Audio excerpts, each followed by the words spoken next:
नमस्कार प्रिय विद्यार्थियों।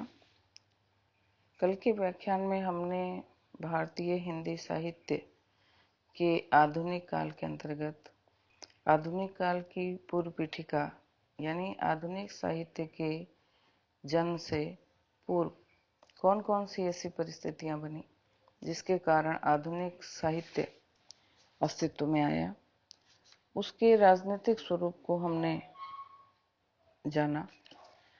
उसी कड़ी में आगे बढ़ते हुए मैं आपको बताना चाहती हूँ कि राजनीतिक चेतना का जो उत्थान था वो प्रथम महायुद्ध की समाप्ति से आरंभ हुआ। तीसरा स्वरूप था ये, जो प्रथम महायुद्ध की समाप्ति से आरंभ हुआ और महायुद्ध के बाद भारतीयों के ऊपर अंग्रेजों ने दमनपूर्ण नीति अपनाई। एक ओर सुधार का ढोंग कर रहे थे और दूसरी ओर दमन और अत्याचार की नीति, जिसका भारत के सभी वर्गों ने विरोध किया। 1920 में तिलक के देहांत के बाद कांग्रेस का नेतृत्व गांधी जी के हाथों में आया, जिसमें ग्राम उद्धार और मध्य वर्ग की चेतना का विकास किया। गांधी जी ने अहिंसात्मक उपायों से स्वतंत्रता प्राप्ति को लक्ष्य बनाया और इसका मुख्य आधार था असहयोग और ग्राम उद्धार। उन्होंने अपनी सारी शक्ति लगाकर रचनात्मक कार्य करने की कोशिश की। बहुत से बुद्धिजीवी अपने अपने ढंग से राजनीतिक चेतना जगाने की कोशिश कर रहे थे, परंतु सबका एक ही उद्देश्य था, अंग्रेजों के राज्य से छुटकारा पाना। कांग्रेस पार्टी ने भी अब पूर्ण स्वराज की मांग कर दी थी और असहयोग के रूप में उन्होंने विदेशी शासकों के साथ असहयोग करना शुरू कर दिया था और दूसरा विदेशी वस्तुओं का बहिष्कार करना शुरू कर दिया था। इससे खादी राष्ट्रीय भावना की प्रतीक बन गई और गांधी जी ने स्वतंत्रता संग्राम में मानववाद के रूप में अहिंसा, सत्याग्रह, राजनीतिक समानता आदि का विरोध करना शुरू कर दिया था। हरिजन आंदोलन और जो जमींदारी प्रथा का विरोध था, वह अत्याचार के विरुद्ध सत्याग्रह आदि से राष्ट्रीय चेतना को देशव्यापी बनाने में इस आंदोलन ने महत्वपूर्ण भूमिका निभाई। रविंद्रनाथ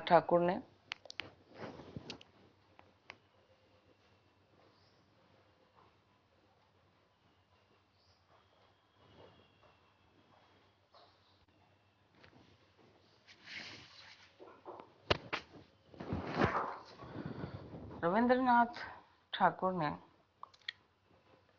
साहित्य के माध्यम से इस युग को और इस युग के सिद्धांतों को, इस युग की विचारधारा को व्यापक रूप प्रदान करने में महत्वपूर्ण भूमिका निभाई। राजनीतिक चेतना में द्वितीय महायुद्ध के दौरान भारतीयों का पक्ष विश्व के अन्य राष्ट्र भी लेने लगे और द्वितीय युद्ध की समाप्ति के बाद धीरे धीरे पूर्ण स्वतंत्रता मिलने की आशा होने लगी थी। एक तरफ पूंजीवाद बढ़ रहा था, जिससे जनता में असंतोष हुआ, और दूसरी तरफ 1944 के आसपास ब्रिटेन में उदार दल की सरकार बनी, जिसकी भारतीय स्व आंदोलन के साथ पूर्ण सहानुभूति दिखने लगी, परंतु इन्होंने भौतिकता के विकास में यानी अपनी सुख सुविधाओं को बढ़ाने के लिए बहुत अन्य कार्य किए। पूंजीवाद बढ़ने लगा, जिससे समाजवादी विचारधारा का विकास हुआ और वर्ग संघर्ष भी बढ़ने लगा। इस काल में स्वतंत्रता आंदोलन के अंतर्गत सत्याग्रह और हड़तालों में मजदूरों और कृषकों का विशेष योगदान था। धीरे धीरे 1947 में जब भारत स्वतंत्र हुआ, तो गणतंत्र के साथ साथ हमारी राजनीतिक चेतना का वर्तमान काल शुरू हुआ। राजनीतिक चेतना का यह स्वरूप अब किसी विदेशी सरकार के प्रति विद्रोह नहीं रह गया था, बल्कि राष्ट्रीय एकता के रूप में विकसित हुआ। आज़ादी के बाद देशवासियों का दृष्टिकोण बहुत व्यापक हुआ और राजनीतिज्ञों ने विश्व के अन्य राष्ट्रों से संपर्क बढ़ाया और सह अस्तित्व यानी जियो और जीने दो के सिद्धांत को विश्व के सामने रखा। ये सारी राजनीतिक परिस्थितियां साहित्य को पूर्ण रूपेण प्रभावित करती हैं, क्योंकि जो हलचल या जो स्वरूप, मानसिक स्थिति, हृदय के जो भाव व्यक्तियों के समाज में रहते हैं, वही भाव निकलकर साहित्य को प्रभावित करते हैं। इस तरह राजनीतिक उथल पुथल के बाद जब भारत ने स्वतंत्रता प्राप्त की तो विश्व के अन्य राष्ट्रों में भारत का स्थान ऊंचा हुआ। विश्व शांति की पंचशील नीति का पालन, भारत की विदेशी नीति और तटस्थता का सिद्धांत भारत ने रखा और भारत गुटों में नहीं बंधा। ये सारी चीजें भारतीय आधुनिक काल की पूर्व पीठिका के रूप में प्रभावी सिद्ध हुई और धीरे धीरे इन सब चीजों के, इन परिस्थितियों के कारण हिंदी साहित्य में जन जागृति और राष्ट्र प्रेम की एक भावना ने जन्म लिया।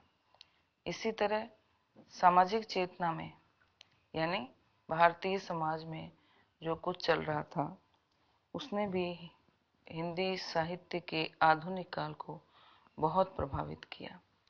इस समय भारत में अंग्रेजी शासन एक महत्वपूर्ण घटना थी और सामाजिक जीवन में जो चेतना आई उसका कारण अंग्रेजी भारतीय संपर्क है। सामाजिक क्षेत्र की परंपराओं और रूढ़ियों पर अंग्रेजी संपर्क ने घात किया और भारतीय दृष्टिकोण में परिवर्तन आया।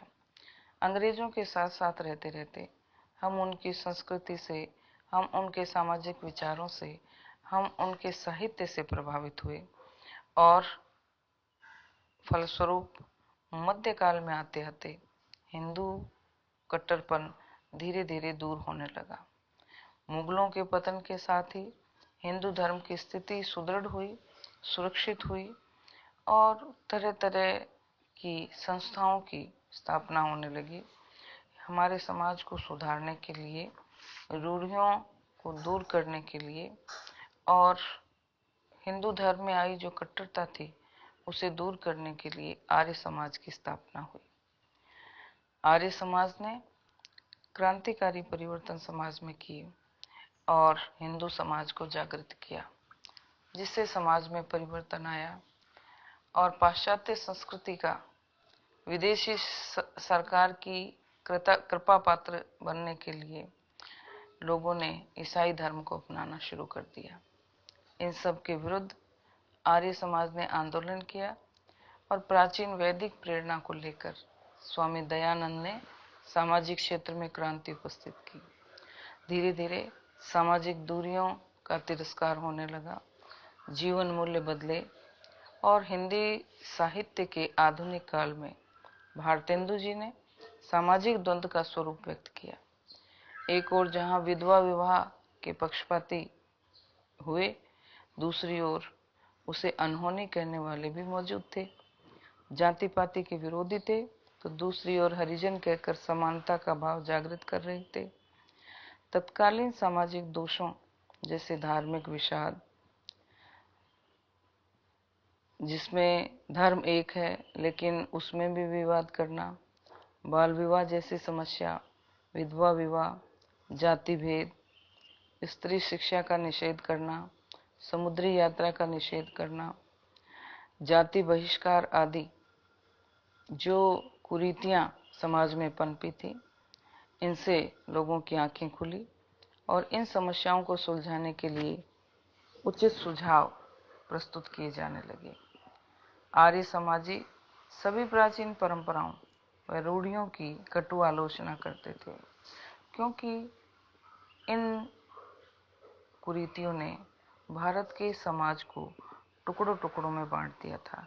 जब समाज में विचार और विचारधाराएं अलग अलग होती हैं तो सामाजिक स्थितियां जो हैं उनमें खटास पैदा होती है और जिसका प्रभाव आपसी जीवन में पड़ता ही है, साथ ही साथ साहित्य के ऊपर भी पड़ता है। परंतु कुछ विचारक वाद विवाद को छोड़कर समाज सुधार, देशोद्धार आदि अनेक सक्रिय योजनाएं प्रस्तुत करने लगे थे, जिसका अत्यंत प्रभाव भटके हुए भारतीयों पर पड़ा और उन्होंने धीरे धीरे उनके सिद्धांतों को अपनाकर अपना पूरा ध्यान भारत की एकता, भारत की स्वतंत्रता और भारत में सुंदर समाज के निर्माण के लिए लगाया। हम देखते हैं कि भारत के हिंदी साहित्य के आधुनिक काल में भारतेंदु जी का ये जो काल है, जो 1900 से शुरू होता है, उसमें भी यही जन जागरण परिलक्षित होता है। भारतेंदु जी के काव्य में भारतीयों को जगाने के लिए, भारतीयों के सोए हुए हृदय में भारतीय संस्कृति के प्रति गौरव का भाव भरने का प्रयास दृष्टिगोचर होता है। धन्यवाद।